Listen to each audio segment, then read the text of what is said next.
नमस्कार साथियों, मैं विशाल सारस्वत आप सभी का स्वागत करता हूं आपके अपने प्लेटफॉर्म FWA फ्यूचर वे एकेडमी में। आज ही क्लास में हम जानेंगे यूपीएसआई 2017 और 21 में आए गए प्रश्नों के बारे में। ये हमारी क्लास 4 रहेगी। इससे पहले 3 वीडियो और बन चुकी हैं ज्योग्राफी की, तो कृपया उन्हें देखें। ठीक है, आज हम इस क्लास में क्वेश्चनों को स्टार्ट करेंगे क्वेश्चन नंबर 21 से।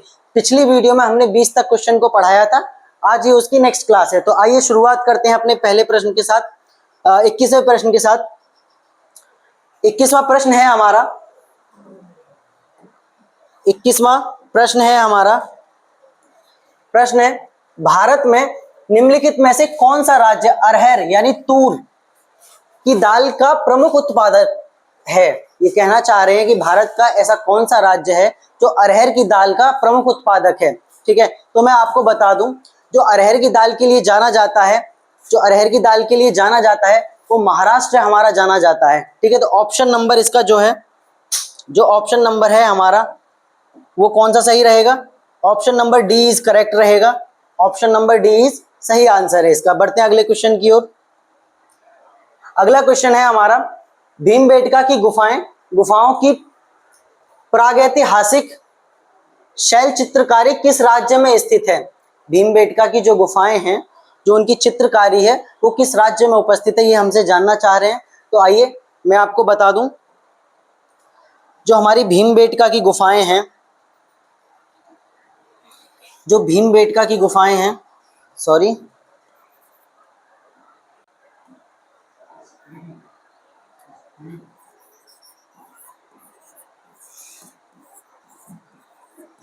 जो भीमबेटका की हमारी गुफाएं हैं वो कहाँ पाई जाती हैं?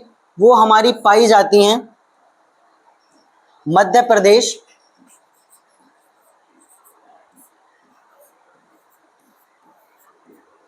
मध्य प्रदेश के एक जिला है रायसेन, आपने नाम सुना होगा।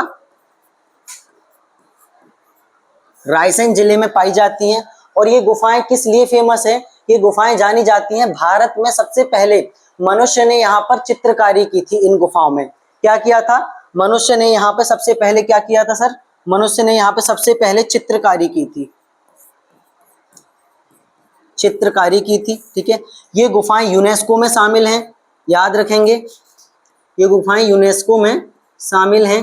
ठीक है, और क्या चीज है इसके बारे में? और एक और चीज हमें याद रखनी है कि भारत में सबसे पहले जो चित्रकारी की थी वो कहाँ की थी? भीमबेटका की गुफाओं में की थी। ठीक है, बढ़ते हैं अपने अगले क्वेश्चन की ओर। इसका जो है ऑप्शन नंबर आपका डी इज करेक्ट आंसर रहेगा, मध्य प्रदेश।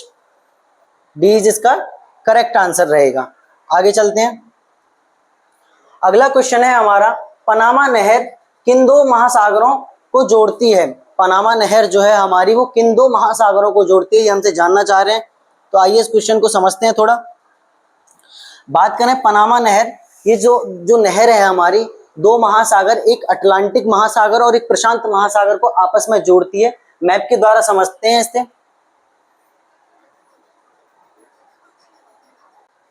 सॉरी, ये मैप थोड़ा सा गलत हो गया हमारा, ब्लैक से ड्रॉ करेंगे।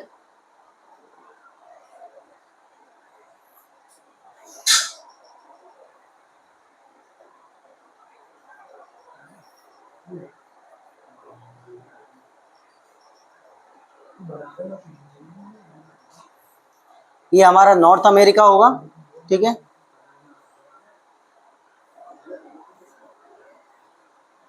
और ये हमारा हो जाएगा दक्षिणी अमेरिका।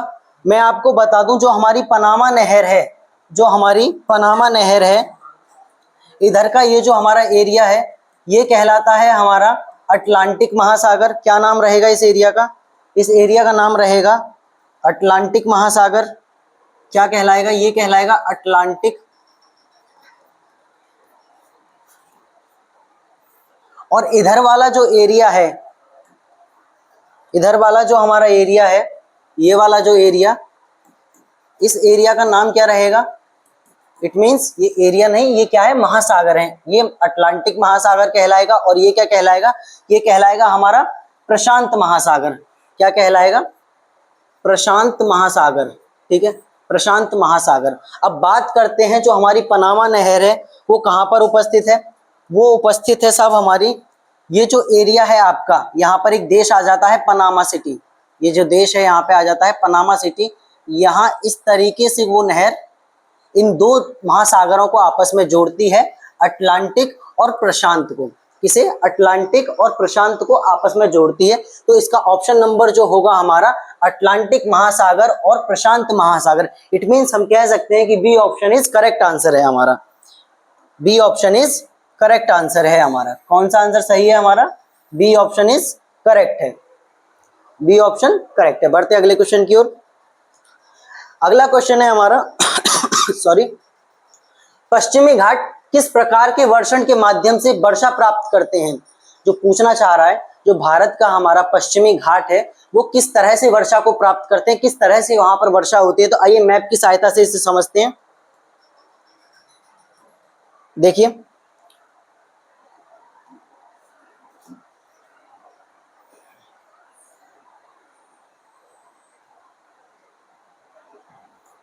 मैं बात करूं आपसे तो ये हमारा कहलाता है पश्चिमी घाट, ये जो एरिया है मैं रेड पेन से ड्रॉ कर रहा हूं, ये कहलाता है हमारा पश्चिमी घाट।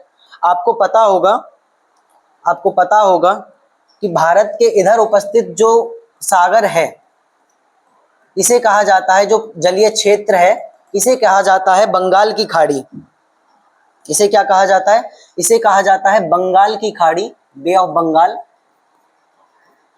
बंगाल की खाड़ी, ठीक है। और इधर वाला जो जलीय क्षेत्र है, इधर वाला ये जो जलीय क्षेत्र है हमारा, इसे कहा जाता है अरब सागर। इसे क्या कहा जाता है, इसे कहा जाता है अरब सागर। क्या कहा जाता है इसे, इसे अरब सागर कहा जाता है, ठीक है। क्या होता है जब मानसून की स्थिति आती है, जब मानसून की स्थिति आती है तो हवाएं यहाँ से नमीदार पानी को लेकर, नमीदार पानी को लेकर इस क्षेत्र की ओर चलती हैं। अरब सागर से पानी को लेकर वो भारत के पश्चिमी घाट की ओर चलती हैं। और यहाँ पश्चिमी घाट पर आपको मैं बता दूं क्या है, पर्वतीय श्रृंखला है। यहाँ पे क्या उपस्थित है, यहाँ पे आपको पता होगा, यहाँ पर ये पर्वतीय श्रृंखला उपस्थित है, ठीक है। यहाँ पर्वतीय श्रृंखला उपस्थित है। जब ये हवाएं इस पर्वत से टकराती हैं, जब ये हवाएं इस पर्वत से टकराती हैं तो ये ऊपर की ओर उठ जाती हैं। क्या कहना चाह रहा हूं मैं, दोबारा समझेंगे। ये हवाएं यहाँ से नमीदार पानी को लेकर आई, इन पर्वतों से टकराई और टकराने के कारण क्या होगा, ये ऊपर की ओर उठ जाएंगी। क्या होगा, ये ऊपर की ओर उठ जाएंगी। इट मीन्स ऊपर की ओर उठ जाती हैं और उठने के बाद क्या हो जाता है, ये संघनित हो जाती हैं। जो वायु है हमारी नमीदार वायु पर्वतों से टकराएगी, टकराने के कारण ऊपर उठ जाएगी और ऊपर उठकर क्या हो जाएगी, संघनित हो जाएगी। संघनित होने के कारण क्या होगा सर, वर्षा हो जाएगी। तो हम कह सकते हैं कि जो हमारा पश्चिमी घाट है वो पर्वतीय कैसी वर्षा को प्राप्त करता है, पर्वतीय वर्षा को प्राप्त करता है। इट मीन्स इसका ऑप्शन नंबर जो हमारा सी है वो सही आंसर रहेगा। ऑप्शन नंबर जो सी है इसका सही आंसर रहेगा। बढ़ते हैं अगले क्वेश्चन की ओर। सॉरी, अगला क्वेश्चन है हिंद महासागर कृत्रिम रूप से किस नहर के माध्यम से भूमध्य सागर से जुड़ा है। पूछना चाह रहे हैं जो हमारा हिंद महासागर है वो कृत्रिम रूप से किस नहर के द्वारा भूमध्य सागर से जुड़ा हुआ है। तो मैं आपको बता दूं, मैप की सहायता से इसको समझेंगे। देखिए ये एरिया हो जाता है हमारा अफ्रीका का, ठीक है। और यहां पर आपका हो जाता है ये अरब प्रायद्वीप, ठीक है।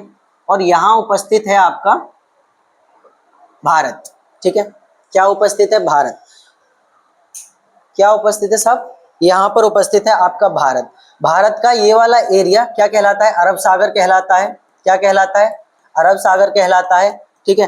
अरब सागर और ये यहाँ पर कहलाता है ये हमारा हिंद महासागर। तो इट मीन्स हम कह सकते हैं जो अरब सागर है हमारा वो हिंद महासागर का ही एक क्षेत्र है। जो अरब सागर है वो हिंद महासागर का ही क्या है, एक क्षेत्र है हमारा, ठीक है। और यहां पर मैं आपको बता दूं ये जो एरिया है ये कहलाता है हमारा भूमध्य सागर। ये क्या कहलाता है, ये कहलाता है हमारा भूमध्य सागर कहलाता है साहब। ये क्या कहलाता है, ये कहलाता है भूमध्य सागर, भूमध्य सागर कहलाता है, ठीक है। और ये क्या कहलाएगा सर, ये हिंद महासागर हम इसे कह सकते हैं बिकॉज अरब सागर है और अरब सागर किसका क्षेत्र है, हिंद महासागर का क्षेत्र है, तो हम इसे हिंद महासागर कह सकते हैं, हिंद महासागर, ठीक है।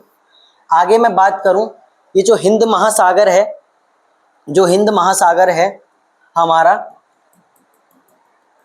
यहां पर उपस्थित है आपकी एक नहर। मैंने आपको प्रीवियस वीडियोस में भी बताया है कि एक नहर यहां पर उपस्थित है हमारी कि उसका नाम क्या है, सुएज नहर। यहां पर एक नहर उपस्थित है, सुएज नहर, सुएज कनाल, ठीक है। क्या नाम रहेगा सर, सुएज नहर, सुएज नहर। ये क्या है, सबसे बड़ी जहाजीय नहर है, इसके दूसरी भाषा में इसको सबसे बड़ी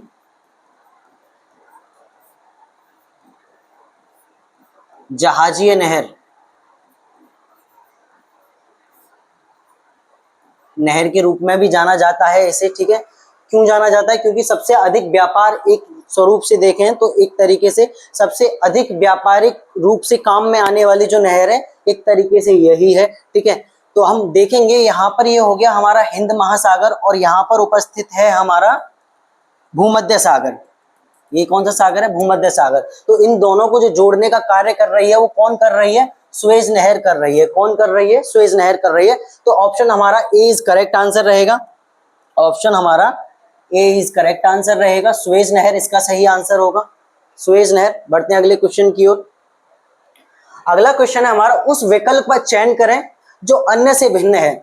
हमारे ऑप्शन दिए कृष्णा, महानदी, नर्मदा, गोदावरी।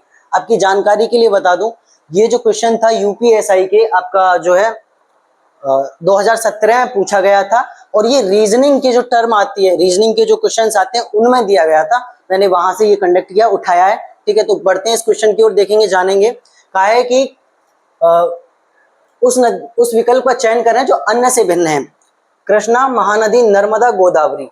आपको क्या नजर आ रहा है इसमें? देखो मुझे तो बहुत कुछ नजर आ रहा है, सो मैं आपको समझाता हूं किस तरीके से ये भिन्न है, ठीक है।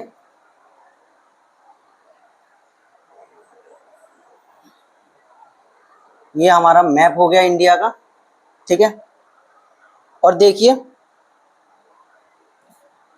आपको पता होगा यहां पर बहती है आपकी महानदी, ठीक है, और उसके बाद बहती है आपकी गोदावरी, ठीक है। उसके बाद बहती है आपकी जो है कृष्णा नदी, यहां पर आ जाती है, ठीक है। और ये सब किस दिशा में बह रही है, किस दिशा में इनका जल गिर रहा है? तो मैं आपको बता दूं इधर का जो एरिया है, इधर का जो एरिया है क्या कहलाता है, बंगाल की खाड़ी कहलाती है। क्या कहलाती है सर? बंगाल की खाड़ी कहलाती है। ये एरिया क्या कहलाएगा सर? बंगाल की खाड़ी, बंगाल की खाड़ी कहलाएगी, ठीक है। बची हमारी जो नर्मदा नदी है, जो हमारी नर्मदा नदी है वो किधर गिरती है? वो सर हमारी अरब सागर की ओर गिरती है। वो कहाँ गिरती है? नर्मदा नदी जो है वो कहाँ गिरती है? वो हमारी गिरती है, ये वाला एरिया कौन सा कहलाता है? भारत का जो पूर्वी जलीय क्षेत्र है क्या कहलाएगा? ये कहलाता है अरब सागर, ठीक है। क्या कहलाएगा? ये कहलाता है अरब सागर। क्या कहलाएगा? अरब सागर, ठीक है। तो इसका ऑप्शन नंबर जो है क्या है? भिन्न पूछा है तो हम बता देंगे ऑप्शन नंबर डी इज इसका सही आंसर होगा। ऑप्शन नंबर डी इज इसका करेक्ट आंसर होगा, नर्मदा। क्या आंसर सही रहेगा? नर्मदा। बढ़ते हैं अगले क्वेश्चन की ओर। अगला क्वेश्चन है हमारा, जलोढ़ तलछट का अर्थ किस प्रकार की भूमि से है? जलोढ़ तलछट का अर्थ किस प्रकार की भूमि से है पूछा है। तो मैं आपको बता दूं जब जलोढ़ तलछट जो शब्द है हमारा उसकी पूर्ति कैसे होती है, उसकी व्याख्या कैसे करेंगे हम। देखिए जब नदियां बहती हैं तो वो अपने साथ बहुत सारी गाद, रेत, बजरी, मिट्टी आदि को लेकर बहती हैं, ठीक है। ये क्या करती हैं? ये एक स्थान पर इनको जमा कर देती हैं। जमा करने के कारण क्या होता है, ये एक बड़ा क्षेत्र बन जाता है, कह सकते हैं। ये क्रिया बहुत सालों से होती हुई आती है, तो वो क्या बन जाता है, एक बड़ा क्षेत्र बन जाता है। इसको थोड़ा अच्छे तरीके से समझते हैं। मान लीजिए ये कोई नदी है, ये अपने साथ कंकड़, पत्थर, बालू, मिट्टी, बजरी आदि को लेकर आई और इसने जो है यहाँ पर इन सबको निक्षेपित कर दिया। यहाँ पर किया, इन सबको निक्षेपित कर दिया, यहाँ पर जमा कर दिया इन सबको, ठीक है। जिसके कारण क्या बना, ये क्षेत्र कहलाएगा तलछट भूमि। ये क्या कहलाएगा, तलछट भूमि कहलाएगा, ठीक है। किसके द्वारा बनी है, ये नदियों के तलछट के द्वारा बनी है। नदियां, तलछट का मतलब होता है जो तल से जो मिट्टी को लेकर आती है, जो बजरी को लेकर आती है। ऑप्शंस की ओर देखेंगे, ऑप्शन है हमारा पवन द्वारा निर्मित तलछट भूमि, पवन द्वारा निर्मित कटाव भूमि, नदी के द्वारा निर्मित तलछट भूमि, यानी ऑप्शन नंबर सी इज हमारा करेक्ट आंसर रहेगा। ऑप्शन नंबर सी जो है हमारा क्या रहेगा जी, करेक्ट आंसर रहेगा, नदी के द्वारा निर्मित तलछट भूमि। बढ़ते हैं अगले क्वेश्चन की ओर। अगला क्वेश्चन है हमारा, भारत में निम्नलिखित में से किस राज्य में रबड़ का सर्वाधिक उत्पादन किया जाता है।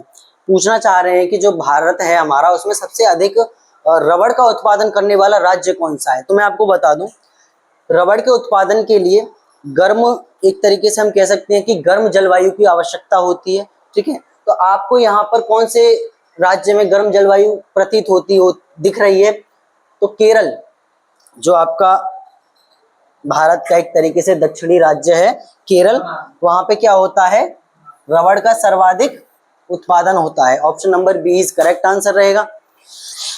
बढ़ते हैं अगले क्वेश्चन की ओर। अगला क्वेश्चन है हमारा, अगला क्वेश्चन है हमारा, यमुना और बेतवा नदियों का संगम कहाँ होता है। यमुना और बेतवा जो नदी हैं हमारी, उनका संगम कहाँ होता है, ये हमसे जानना चाह रहे हैं। तो आइए मैप की सहायता से इसको समझते हैं। देखिए,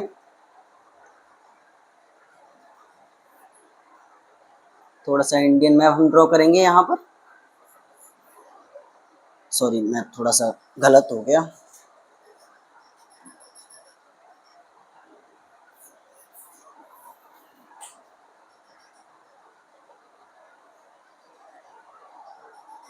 एक सेकेंड, दोबारा ड्रॉ करेंगे।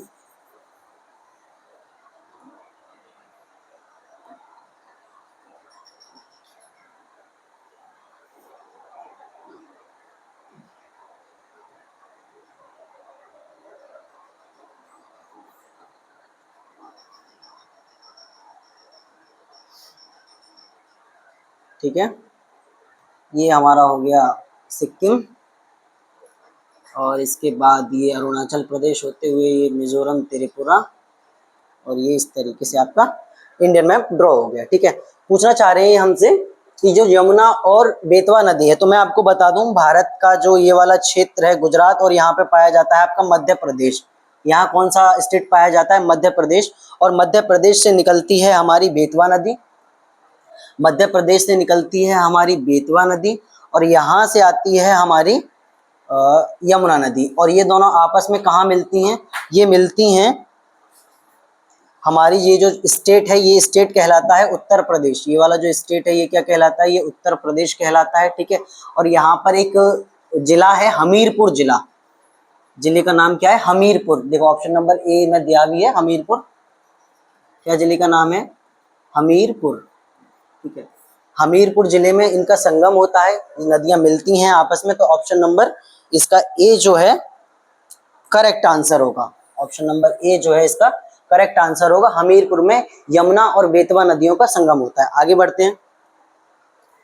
अगला क्वेश्चन है हमारा, अगला क्वेश्चन है, किम्बरले सोने की खदानें कौन से महाद्वीप में स्थित हैं। किम्बरले जो सोने की खदानें हैं वो कौन से महाद्वीप में उपस्थित हैं।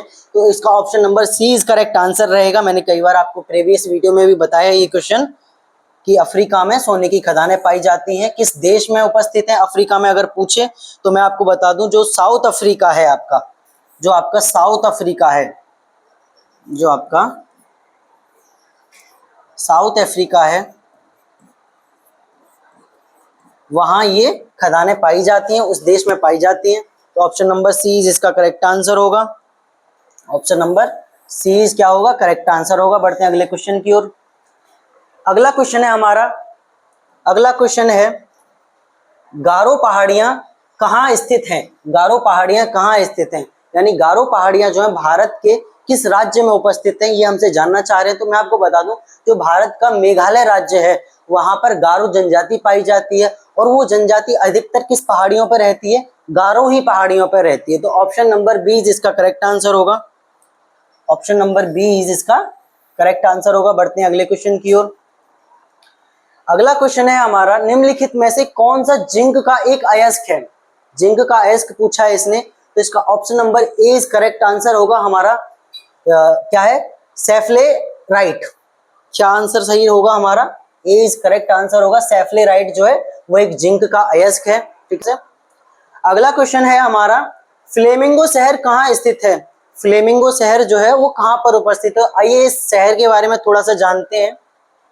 जो हमारा फ्लेमिंगो शहर है ये किस वजह से फेमस है? तो ये भारत का पक्षी प्रजनन क्षेत्र है। पक्षी प्रजनन क्षेत्र है। ठीक है। और ये कहाँ पाया जाता है? ये पाया जाता है आपका गुजरात के कच्छ के रण में। कच्छ के रण में पाया जाता है। ठीक है। एक क्वेश्चन में आपको और इसमें इंक्लूड कर दूं, अगर आप क्वेश्चन आ जाए कि भारत का सबसे बड़ा पक्षी प्रजनन क्षेत्र कौन सा है, तो वो है आपका, वो कौन सा है आपका? वो उपस्थित है राजस्थान भरतपुर में। राजस्थान भरतपुर में केवलादेव। क्या नाम रहेगा जी? केवलादेव। केवलादेव राष्ट्रीय उद्यान। केवलादेव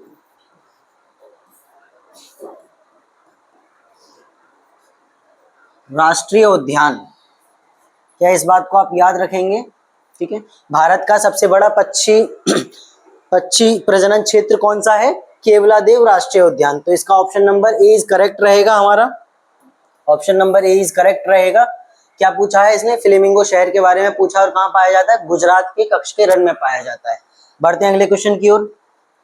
अगला क्वेश्चन है हमारा, अफ्रीका में कालाहारी किस प्रकार का रेगिस्तान है?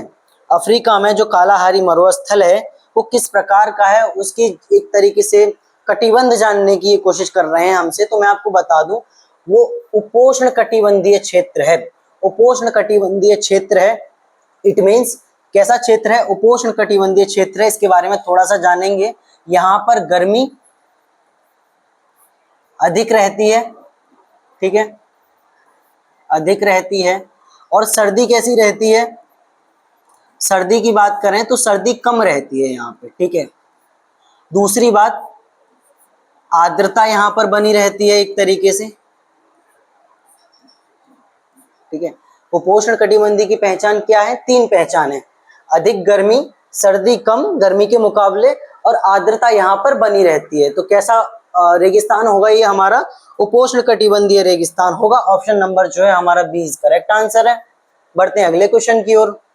अगला क्वेश्चन क्या है हमारा? अगला क्वेश्चन है, भूमध्य सागरी वन्य झाड़ियां किस जलवायु के क्षेत्र में हैं? जो भूमध्य सागरी हमारी झाड़ियां हैं वो किस प्रकार की जलवायु के अंतर्गत आती हैं, ये हमसे पूछना चाह रहे हैं। तो मैं आपको बता दूं जो भूमध्य सागरी जलवायु होती है, जो भूमध्य सागरी जलवायु होती है,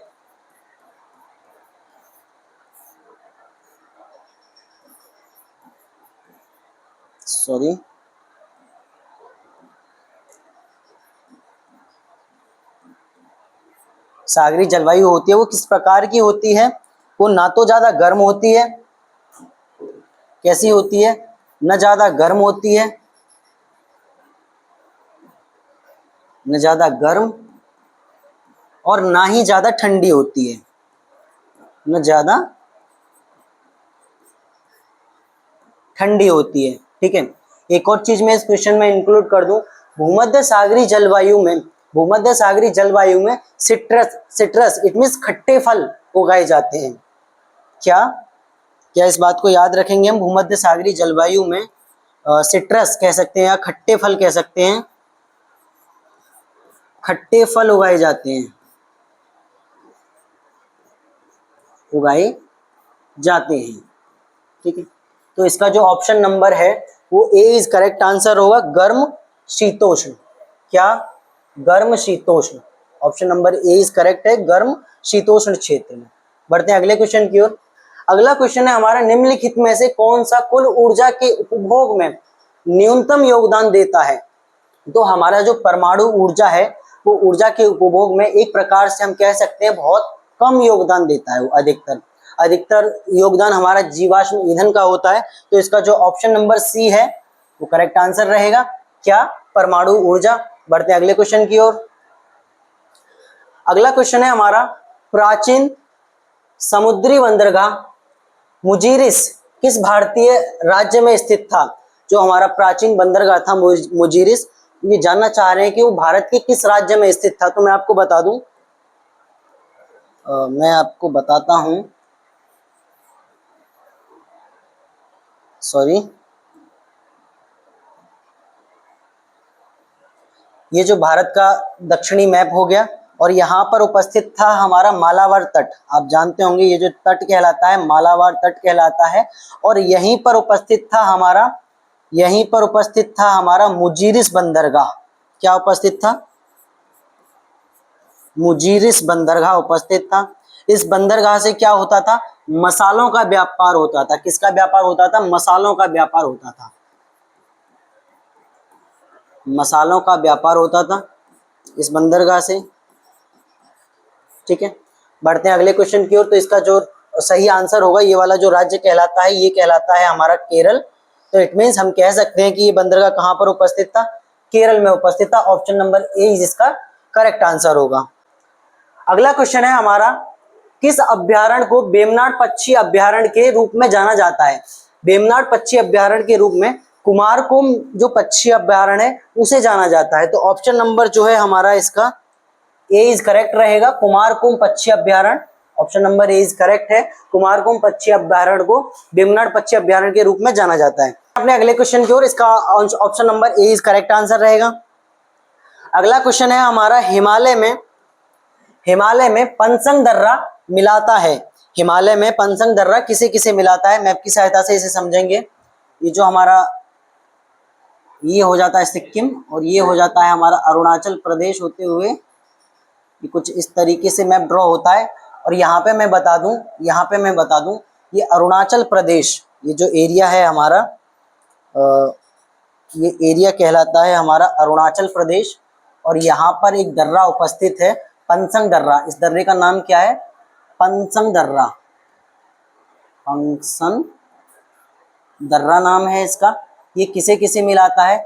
यहाँ का जो क्षेत्र उपस्थित है, यहाँ पर ये वाला जो क्षेत्र आगे का जो देश लग जाएगा, ये लगता है हमारा म्यांमार। ये कौन सा लगेगा? म्यांमार। कौन सा देश लगेगा? ये हमारा म्यांमार। इट मीन्स हम कह सकते हैं कि जो पंचंग दर्रा है हमारा अरुणाचल प्रदेश को म्यांमार से मिलाता है। Option number D is correct रहेगा, अरुणाचल प्रदेश को म्यांमार से। आगे बढ़ते हैं अपने 40वें क्वेश्चन की ओर। 40वां क्वेश्चन है हमारा, 40वां क्वेश्चन कहता है हमसे, गंगा नदी निम्नलिखित में से किस राज्य से होकर नहीं बहती है? गौर फरमाइएगा, क्या पूछा है? गंगा नदी निम्नलिखित में से किस राज्य से होकर नहीं बहती है? ऑप्शन दिए हैं हमारे, ऑप्शन हमारे दिए हैं बिहार, जी हाँ बिहार से होकर बहती है। अरुणाचल प्रदेश, जी नहीं, अरुणाचल प्रदेश से होकर नहीं बहती है। पश्चिम बंगाल से होकर बहती है। उत्तराखंड से होकर बहती है। तो ऑप्शन नंबर जो है इसका सी, ऑप्शन नंबर इसका सी इज करेक्ट आंसर रहेगा। अरुणाचल प्रदेश से होकर गंगा नदी नहीं बहती है। क्या रहेगा? Option number C correct answer रहेगा। अगले क्वेश्चन की ओर चलते हैं। अगला क्वेश्चन है हमारा, भारत के किस राज्य में प्रति हेक्टेयर गन्ने का उत्पादन उच्चतम है?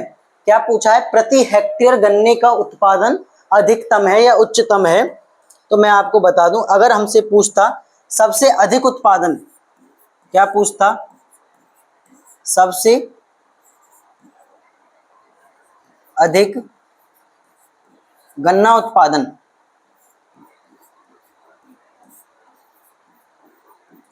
गन्ना उत्पादन पूछे तो सर कौन सा राज्य आता है?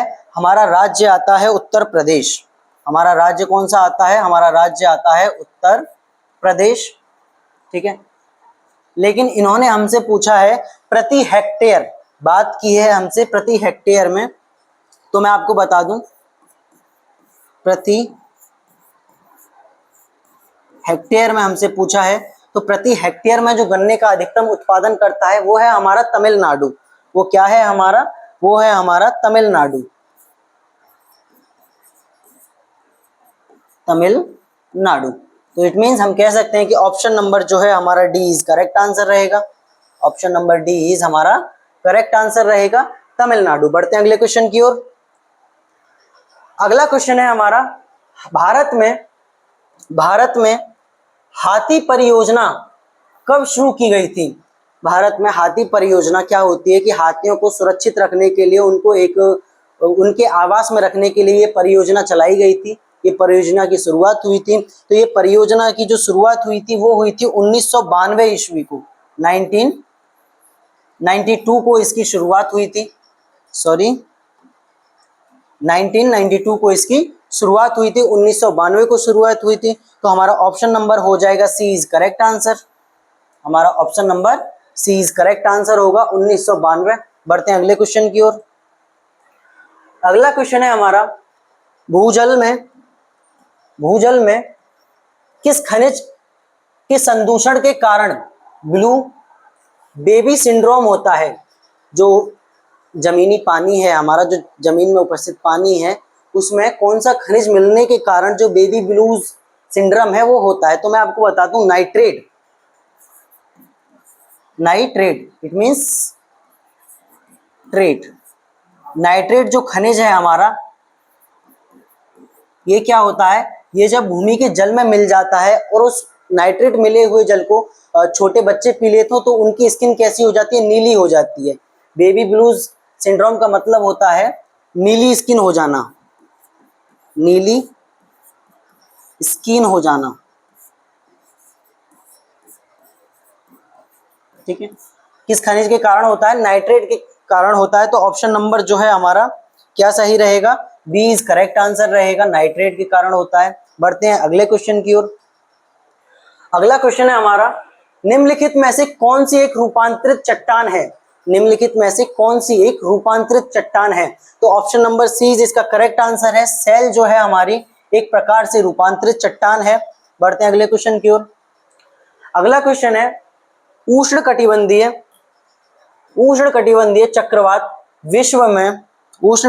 चक्रवात विश्व में विभिन्न नामों से जाने जाते हैं।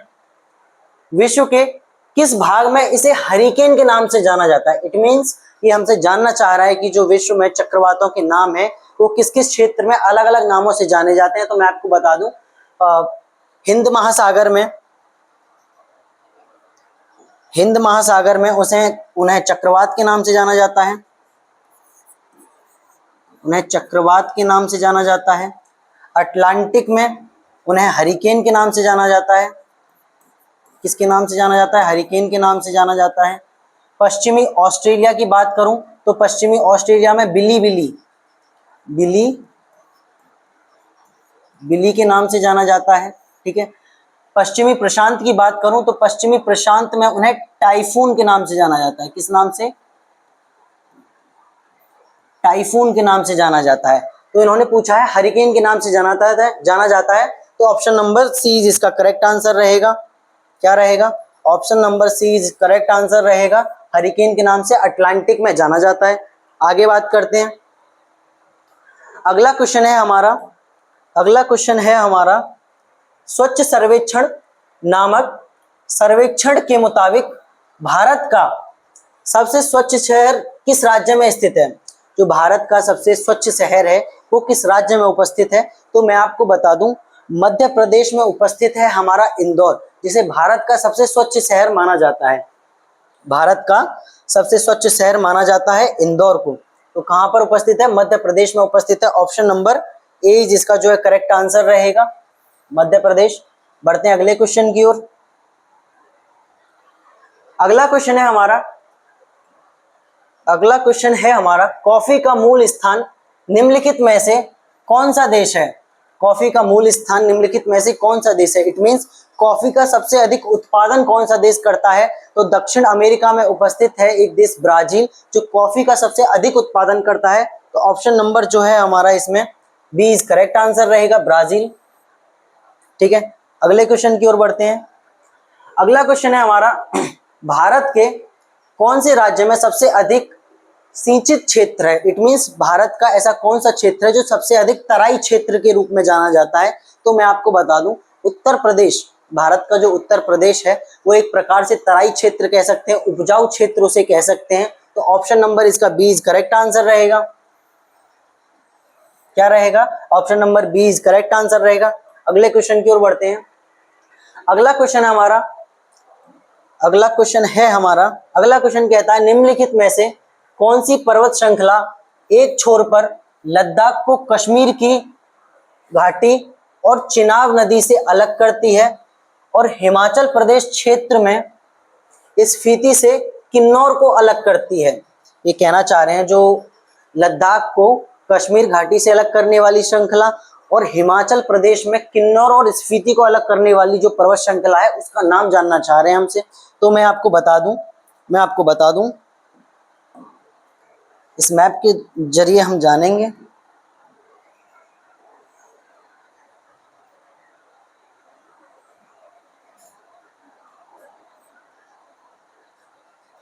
देखिए,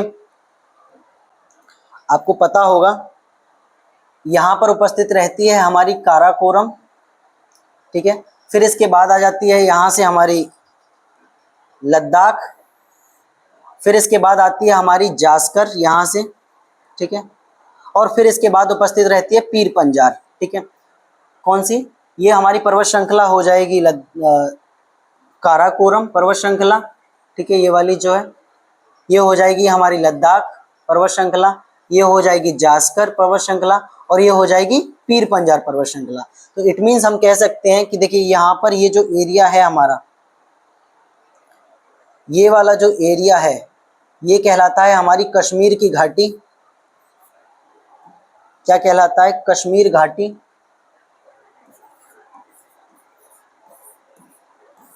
कश्मीर घाटी। और ये जो एरिया है हमारा इधर वाला ये कहलाता है लद्दाख का एरिया। क्या कहलाता है, लद्दाख का एरिया कहलाता है ये। ठीक है, तो हम कह सकते हैं जो हमारी जास्कर पर्वत श्रेणी है, जो हमारी जास्कर पर्वत श्रेणी है वो किसे किसे अलग करती है, कश्मीर घाटी को अलग करती है लद्दाख से, हिमाचल को अलग करती है स्पीति और किन्नौर से। तो ऑप्शन नंबर इसका सी इज करेक्ट आंसर रहेगा। Option number C is correct answer रहेगा, जास्कर पर्वत श्रृंखला।